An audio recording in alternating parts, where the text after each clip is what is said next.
Her name is Elizabeth Battle, and she was 22 years old and lived with her husband Frank, a deacon at Mount Zion Primitive Baptist Church in Princeville, North Carolina, in the spring of 1909. Their daughter Mary was born in April. One morning in late June, Elizabeth stepped onto the back porch and saw a woman standing at the tree line, dressed head to toe in black. Elizabeth went inside to check on Mary. When she glanced out of Mary's window, the woman was gone. The next day, the woman was there again. Elizabeth waved. The woman did not wave back. She looked at Elizabeth the way someone looks at a person they have been watching for a long time. Then she walked back into the trees. Elizabeth told Frank that evening.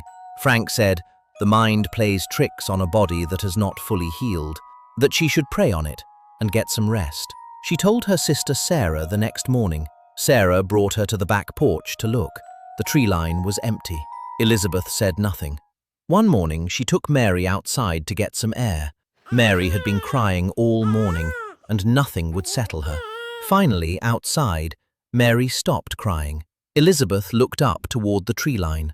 A little girl was standing at the edge of the trees waving, no older than 4. The woman in black was standing just behind her. They both walked back into the trees. Elizabeth told Frank again that evening. Elizabeth stopped sleeping. She kept Mary in her arms. Frank brought Reverend Michael Cobb to the house. Cobb prayed over her twice that week. For a month after Cobb's visits, Elizabeth did not see the woman. She started sleeping again. She stopped watching the tree line. One afternoon, Elizabeth stepped outside to get water from the well. When she came back inside, the house was too quiet. She stood in the hallway and listened.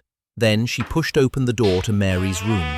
The crib was empty. Frank and Elizabeth got men from Mount Zion to walk Princeville, the fields, and the Tar River night and day. Nothing was found. Nobody had seen Mary. No one knew of a woman in a black dress. Elizabeth never left that house. She and Frank never had another child. Every morning she sat on the back porch and watched the tree line until she no longer could. She died in the spring of 1950. She never stopped waiting. Frank's record of the summer of 1909 still exists. The last entry reads, "I told her to rest. I told her God would see us through. I am still waiting on God. So is Elizabeth. So is Mary." What do you think the woman in black was? And do you think Mary Battle ever made it out of those trees?